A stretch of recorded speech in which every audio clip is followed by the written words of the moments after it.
India reports 4,40,180 received new cases. देखिए, जो आंकड़े हैं जाहिर तौर पर एक ट्रेंड सा है कि बीते कुछ दिनों में लगातार 4 लाख से काफी ऊपर, 4.25 लाख, 4,20,000, 21,000।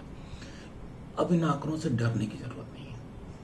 आंकड़े हैं और हमारी लैक ऑफ इमेजिनेशन भी कहीं ना कहीं वजह रही है। लेकिन अब महत्वपूर्ण यह है कि हथियार नहीं डाल देने, लड़ना है, लेकिन लड़ने के तौर तरीके ईजाद करने होंगे।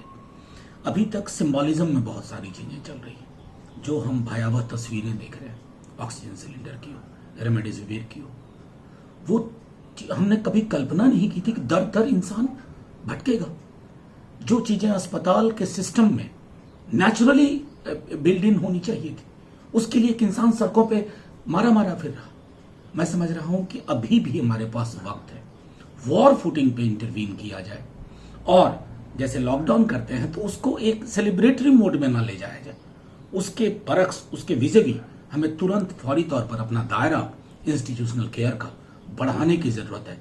हर उस स्पेस को लेने की जरूरत है जहां हम लोगों के लिए बेड्स, ऑक्सीजन मुहैया करवाएं। PM Modi review state wide corona situation. देखिए, ये बेहद जरूरी था। माननीय प्रधानमंत्री जी को इस तरह की चीजें अब लगातार इस तरह के संवाद में रहने की जरूरत है।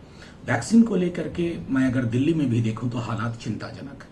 आपके पास जिस एज ग्रुप में अब हम गए हैं 45 से नीचे, 18 to 45, उसके लिए क्या हमारे पास पर्याप्त वैक्सीन है? अलग अलग राज्यों से खबरें चिंताजनक है। मैं आग्रह करूंगा माननीय प्रधानमंत्री जी से, जहां से संभव हो, हमने पहले वैक्सीन मैत्री और डिप्लोमेसी में जो कुछ किया, लेकिन अभी प्रोक्योर करने की जरूरत है। हर स्टेट को जो उनका टारगेट के उसके हिसाब से उन्हें कमी ना हो। जिन्हें सेकेंड डोज की जरूरत है उन्हें भी भटकना ना पड़े। ये सारा कुछ संभव है।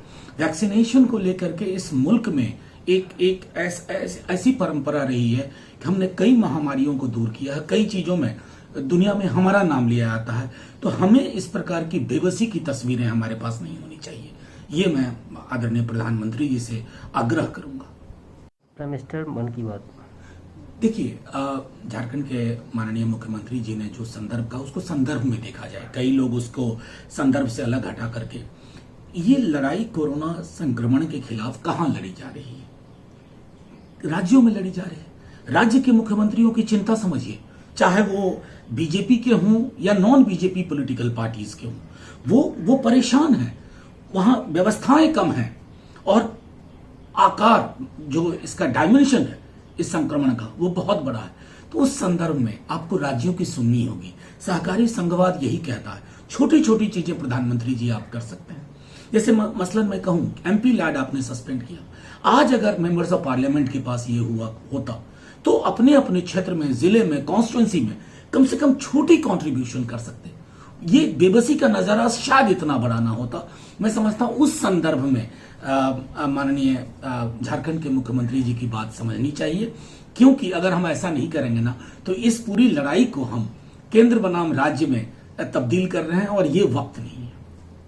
राहुल गांधी और सेंट्रल विस्टा. देखिए, सेंट्रल विस्टा को लेकर के आज राहुल जी ने कहा, हम लोगों ने कई बार लिख करके भी दिया, मतलब मुझे लगता है कि बावजूद इसके कि शायद आपने प्लान किया था, ये होना था, लेकिन कोई भी प्लानिंग पेंडिंग रखी जा सकती है।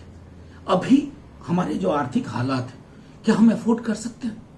हमारे लिए प्राथमिकता क्या होनी चाहिए? अभी पंचायत स्तर तक कुछ न कुछ हॉस्पिटलाइजेशन की, बेड्स की व्यवस्था हो, ऑक्सीजन की व्यवस्था हो।